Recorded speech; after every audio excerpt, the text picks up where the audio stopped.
Hi, my name is Joe Smith and I'm Director at the Royal Geographical Society. I'm really pleased to introduce you to the Earth Stories videos produced by the Society.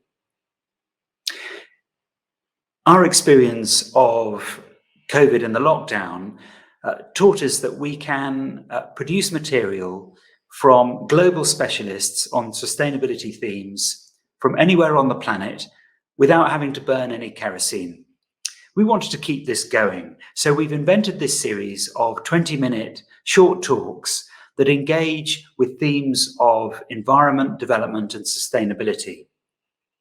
A thread running through all of them, not always explicit, is that one way or another, the people we've invited to talk to us are able to help fill out how humanity can deliver on the United Nations Sustainable Development Goals, or SDGs as they're often known.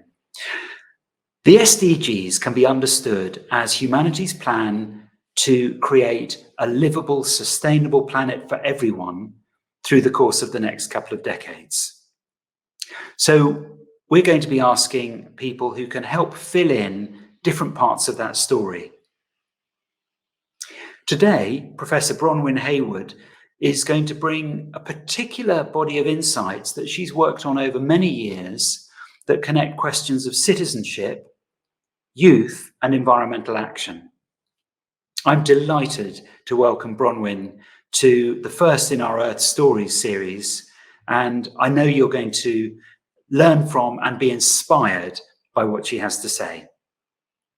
Hello, kia ora, and greetings to the Royal Geographic Society. Thank you very much for inviting me to speak in the Earth Stories series. I'm Bronwyn Hayward from the University of Canterbury in New Zealand, and I'm the author of a book, Children, Citizenship and Environment. We've brought out a second edition with Routledge this year, and in it we've been thinking about many of the issues that this whole series is about how we can support young people to face a very difficult and challenging future. So, when we first wrote the book, we were thinking about some of the key issues that face young people, and that includes environmental degradation and the growing climate crisis. It also includes rising inequality and weakening democracy, the rise of popularism, and also on top of that, the mental health crisis that's facing young people. And if anything, in the last 10 years since we first wrote the book, that's become more profound and these issues are more intense. So what I'm interested in, and many of us are, is how can we support young people with skills and knowledge that will help them as citizens going into the future. And I think the first question to ask is, when I'm talking about citizens, what are we meaning? So for me, I'm not just talking about citizenship as the legal rights and responsibilities that are conferred, say, when you're 18 years old and you can vote. I'm thinking about citizenship in its much broader sense. Ruth Lister from the British Geography Society herself has been thinking about this for a long time, about what is it to be and belong and participate in a community, to make demands on that community. Whether you are a child, a refugee, a new migrant, you belong in that community, you are a citizen in the broader sense of that concept.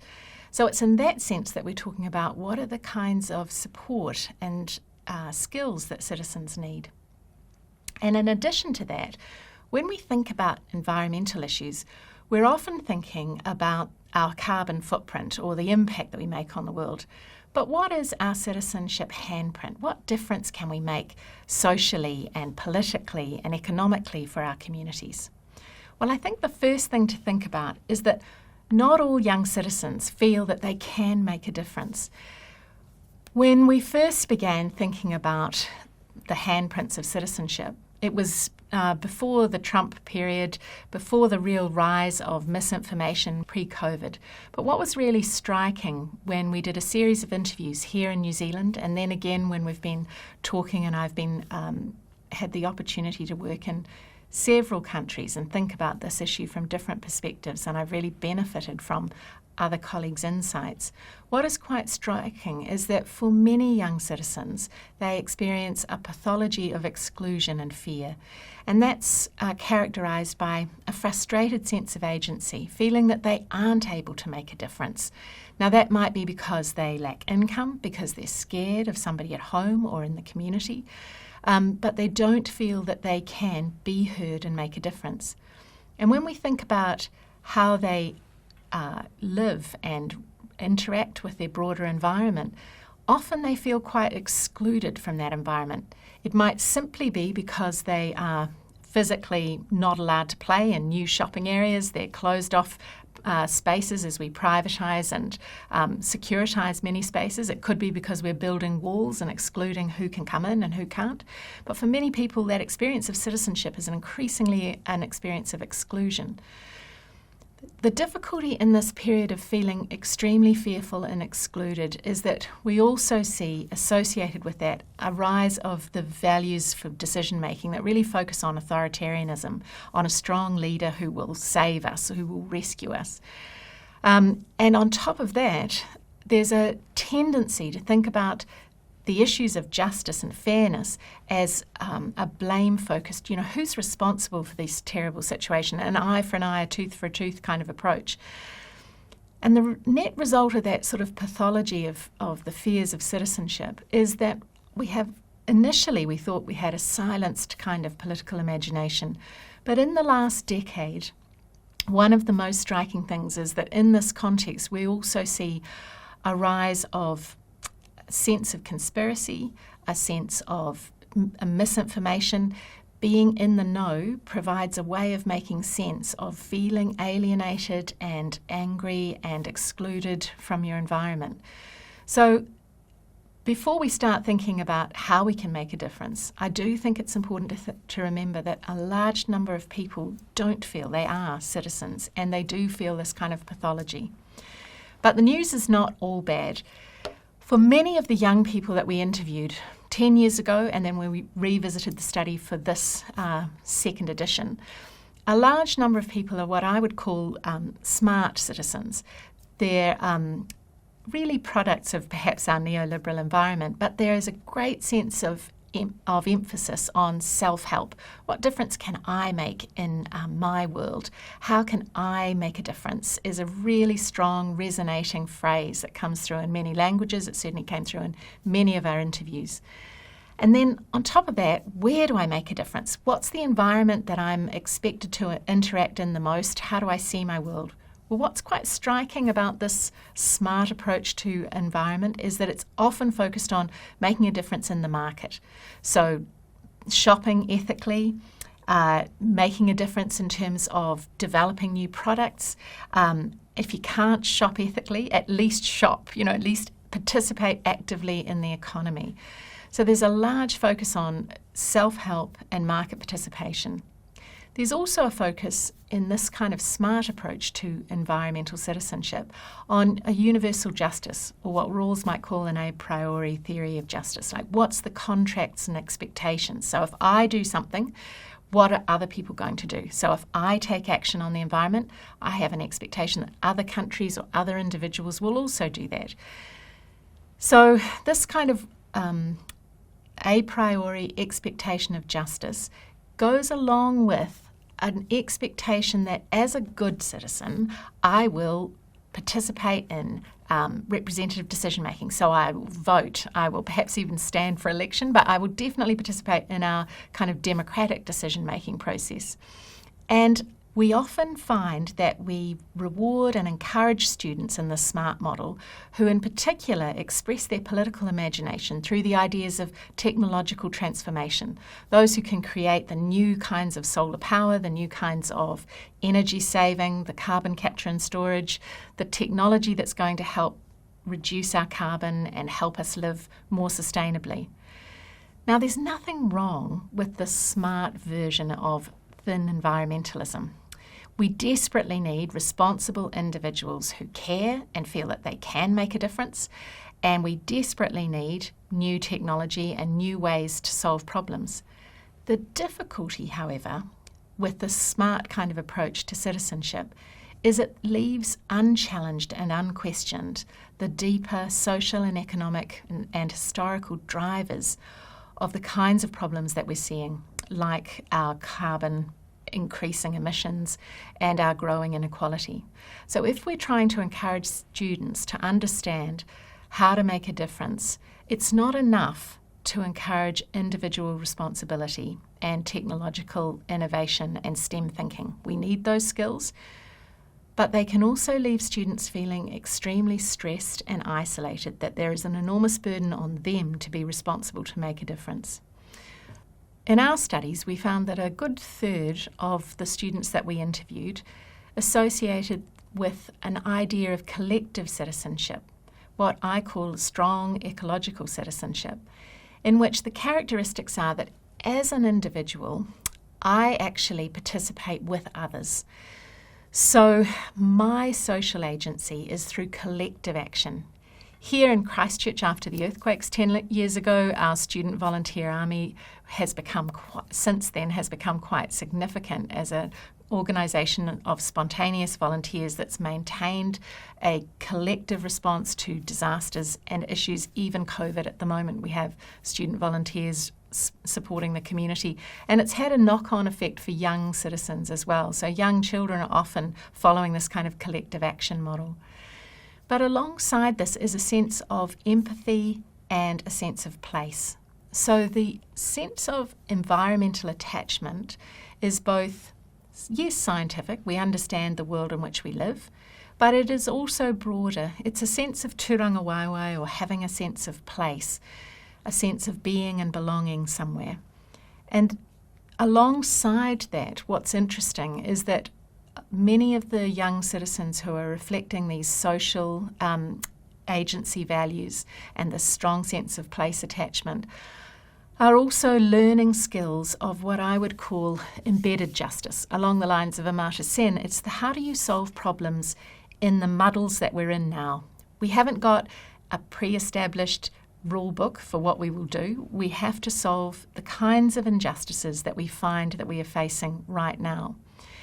And those kind of problem-solving justice skills are extremely important and useful for citizens. But so too, for young citizens, is their ability to connect with others.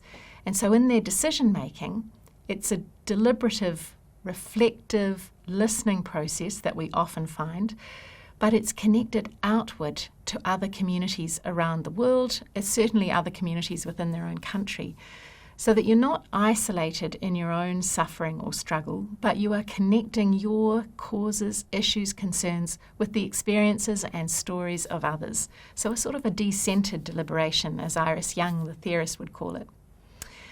And on top of that, the kinds of political imagination that is associated with this ecological citizenship is a sense of self-transcendence, a sense of being part of something that is bigger than yourself. Now that might be, as Ngāi Tahu, the tribe in the South Island, Te Waiponamu, where our university and I'm based, speaks of. They speak of being part of 7 generations past who are working for change into the future. So it could be a sense of being part of something that's bigger in an ancestral sense. It could be being part of something that's bigger than yourself in the sense of belonging to a collective movement or a wider family and history. It could be part of a spiritual source of support. Whatever it is, we are finding that for young citizens, that to have that sense of hope and sense of strength that can sustain change is going to be really important. Because as environmental justice campaigner and really the founder of the environmental justice movement, Robert Bullard, says, the kinds of issues that young people are facing now are a struggle that's not just for this generation. It's a marathon, and it's not just a marathon for one generation, but it's going to be a relay marathon over many generations. So finding a way to sustain your activism and concern is really important as well. For me, one of the joys that's been part of writing this book has been thinking about how it is that groups and organisations have found that kind of strength. And some of the examples from research teams and organisations that we've worked closely with include Pilot, the Pacific Youth Leadership and Transformation Team, which came from Aotearoa Christchurch here, but has developed as an organisation of young Pacific leaders and community members who want to make differences on a whole range of issues and come together collectively to talk them through and then to lobby and network. But also within CUSP, the Centre for Understanding Sustainable Prosperity at the University of Surrey, which we partner with, led by Tim Jackson, we have a partnership relationship with Swetcher in New Delhi with Vim Lindujar. And Vim's program has run for over 20 years in New Delhi, in central New Delhi, in Jagdamba camp, a program of supporting young people to think about themselves as a collective with all the strengths of collective action.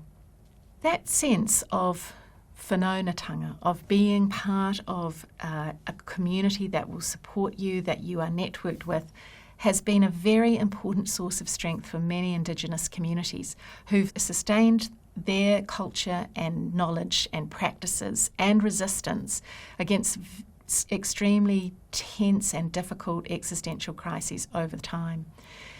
So I think that there's a lot that liberal individual democracies can learn from these collective ways of thinking about how we support citizens.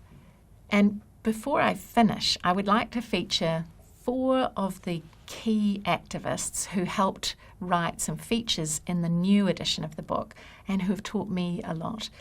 First, Kara Sherwood O'Regan, Ngaitahu, Indigenous, disabled, queer activist who's been working really hard to think about how it is that we can learn to shift the focus of the environmental movement to actually understand the wider issues of colonisation, of racism, of economic deprivation, and of our focus on ableism that are all part of the underlying conditions that are driving things like our climate and our environmental and our inequality crises. Here in New Zealand, an interesting challenge has been that the Auckland school strike movement has disbanded at the moment in favour of actually following and re-establishing itself led by Indigenous communities from Māori and from the Pacific. And there's been a really significant debate amongst young citizens here about what it would mean to really reallocate our power and privilege and opportunities to actually uplift, amplify and support the concerns of the Pacific and the concerns of Māori and other Indigenous communities. And that's an exciting and extraordinary debate that's being conducted by 12, 13, 14-year-olds, something which is quite challenging for many adult citizens. On top of that, Maya Sutherland has been leading one of the school strike movements here in Christchurch. She set up and founded our school strike movement, and she's been working really hard to build bridges and help communities to understand different perspectives. One of the things that she's been thinking about quite hard is how we support the mental health and well-being of young activists, and the joy and the solidarity that comes from participation in collective action is really significant. But so too is the energy that it takes to sustain and maintain those organisations. We've found in our studies that here in Christchurch, Aotearoa, many of our young leaders from the climate strike movement had learnt skills of organisation and mobilisation from responding to the earthquakes previously. And that may have been a reason that Christchurch itself had the largest turnout of young school strikers in 2020. Josiah Tuamalale, at 14 years old, was the founder of Pilot, the Pacific Youth Leadership Program I spoke about before. He's also now, as a young adult, one of the key representatives on the government's mental health Commission, and he's been really focused on mental health and well-being embedded within cultural practice and community organisations. How is it that community groups and organisations can find strength? His work is quite inspiring, as is Sarah Thompson, who has been working with other young lawyers as a law student to bring a case that was successful for New Zealand students to challenge the government over its inadequate preparations for meeting the climate requirements of signing the Paris Agreement. Now, Sarah, since leading that successful challenge in the High Court, has become a mum, and she's also got herself elected as Hamilton City Councillor. And all four of these young activists, alongside researchers and teachers who've written in the book, have inspiring ways of talking and thinking about what it is that we need to encourage and support citizens to make a change and a difference into the future. In 1965, the ecologist Rachel Carson wrote about nurturing a child's sense of wonder about their natural world. I would argue that we also need to nurture children's sense of wonder about the democratic world and about the extraordinary possibilities of ordinary people acting together to effect change for a more just and sustainable future. Nō reira, tēnā koutou, tēnā koutou, tēnā tātou katoa. Thank you.